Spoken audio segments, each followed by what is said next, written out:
Dovolte, než začnu moderovat, vyřídit si jednu zcela soukromou věc. Děkuji. Pan minister rád byl předem varován, varoval jsem ho tiskem, je to moje ryzí soukromá záležitost. Zaslouží si to.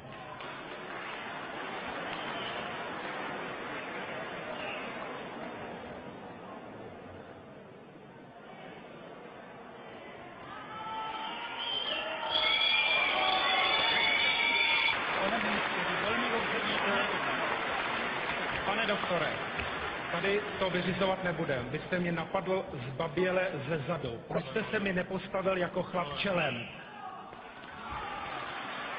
Vy jste zbabělec.